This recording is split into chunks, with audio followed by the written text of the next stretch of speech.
Morning children.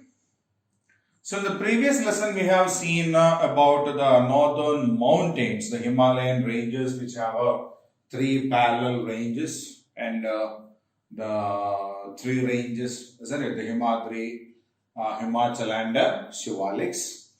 Now in this lesson we are going to learn about the second important physical feature, or from the north if we count, this is a second physical feature of India, and that is a northern plains. Okay, so northern plains actually lies to the south of Shivaliks. So in the previous lesson we have seen that the northern mountains are of three ranges: the Himadri, the topmost one; the Himachal, the second one; and the third one is a Shivaliks, isn't it?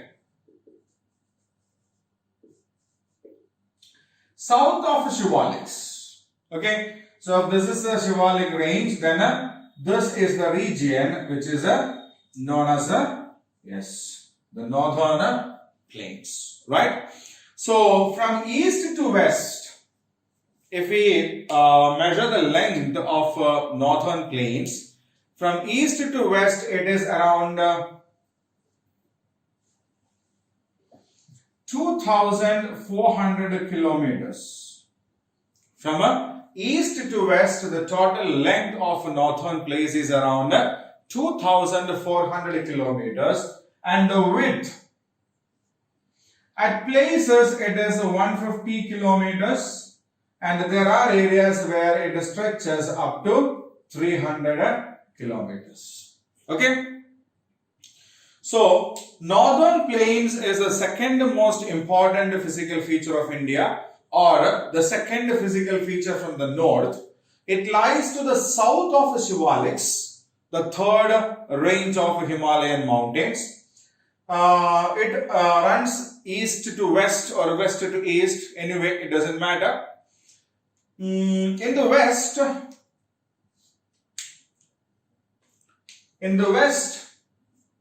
it reaches up to Punjab.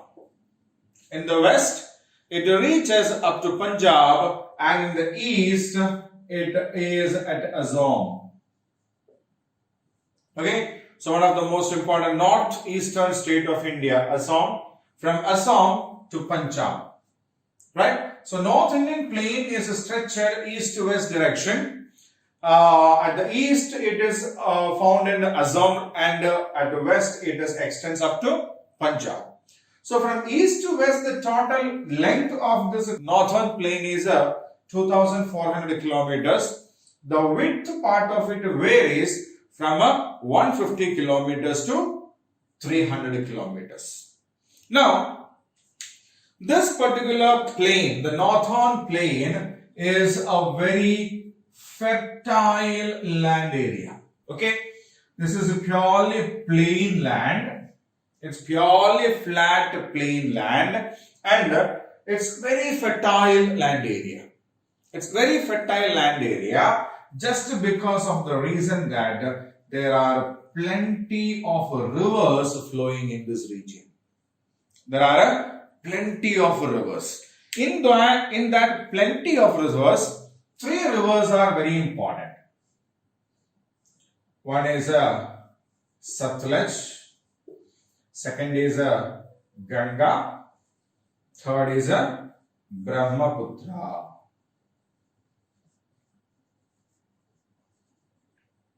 Okay, there are plenty of rivers flowing in this northern plain region, and in among them, three are very important: the Satluj, the Ganga, and the Brahmaputra, right? And this river has a lot of tributaries. What do you mean by tributaries? Yes, for example, let us think that this is Ganga. Okay, there are so many smaller rivers coming from different regions and joining Ganga, or the main river.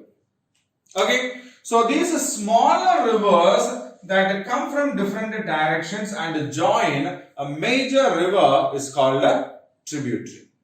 Okay, So these three rivers, Satluj, Ganga and Brahmaputra, they have plenty of these tributaries. Okay, so these rivers flow through this region. Satluj is in the northern region, Ganga is here, and Brahmaputra comes from here. Okay, Yamuna comes and join Ganga, then plenty of other rivers are there, they come and join. And Satluj and its tributaries are Himalayan rivers. Ganga is a Himalayan river, Yamuna is a Himalayan river. There are plenty of tributaries coming and joining from the Himalayas. Brahmaputra also is a Himalayan river, isn't it? It originates at Tibet and comes like this. So, these rivers in the northern plains, they have a speciality that they will have water throughout the year.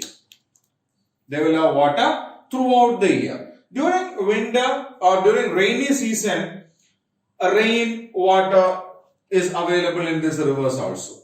Okay, so the rainwater feeds these rivers also. During summer, what happens? The ice covers in the Himalayan region melts and that water comes through these rivers. Got it? So, river Satluj, which is actually flowing in the Punjab region, then river Ganga, Yamuna and many of its tributaries, which is in the northern region of this northern plains. Then Assam, we have Brahmaputra coming through the Arunachal Pradesh, Assam region. So they get plenty of rain during the rainy season, and as they are Himalayan rivers, ice caps on these mountains, they melt and this water comes through the rivers during the summer season. Okay, so throughout the year, these rivers get plenty of water. We know for the purpose of agriculture, we need a lot of water.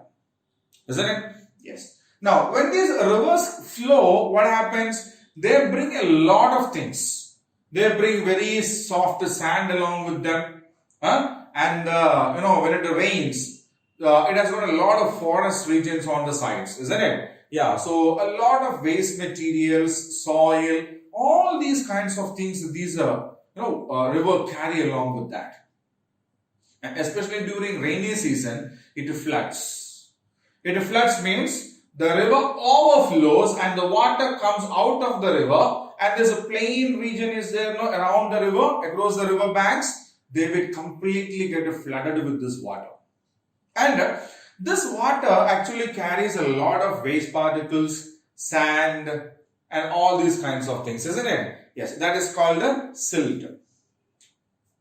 Okay, this waste particles, sand and all, this gets settled into this field.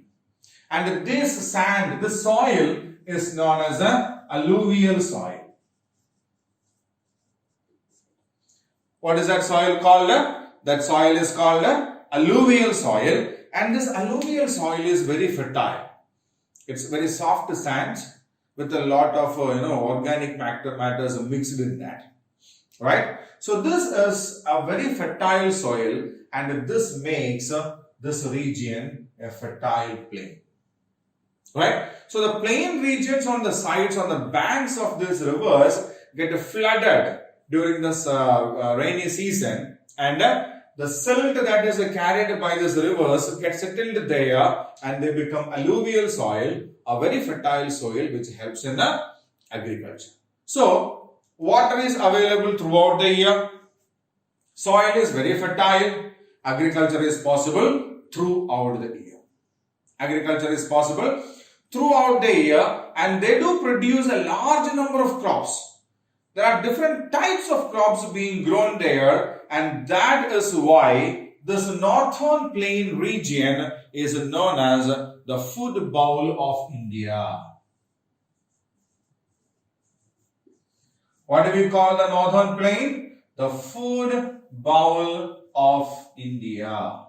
So we call it a food bowl of India because this fertile plain makes agriculture possible throughout the year, and a large varieties of crops are grown there in this region. Right? Now, One most important feature of this plain is that it is very flat. Right? It's very flat. It receives very high rainfall. It receives very high rainfall. The area is filled with alluvial soil, which is very fertile soil. Then there are regions where it may not rains a lot. For example, this region, this northwestern part where we have got this Satluj river flowing. In that region, there are still some hilly regions are there where it doesn't rain much. But we have got a well-established system of canals. Okay, so construction of dams on these rivers, making huge reservoirs. From there, the water is diverted through canals to different regions and making agriculture possible.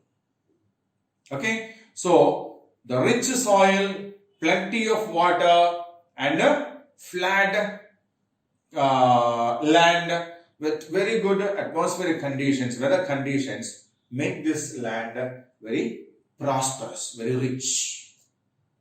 Got it? So we have seen that there are three major rivers which make the northern part fertile, and we call these regions river basins. River basins.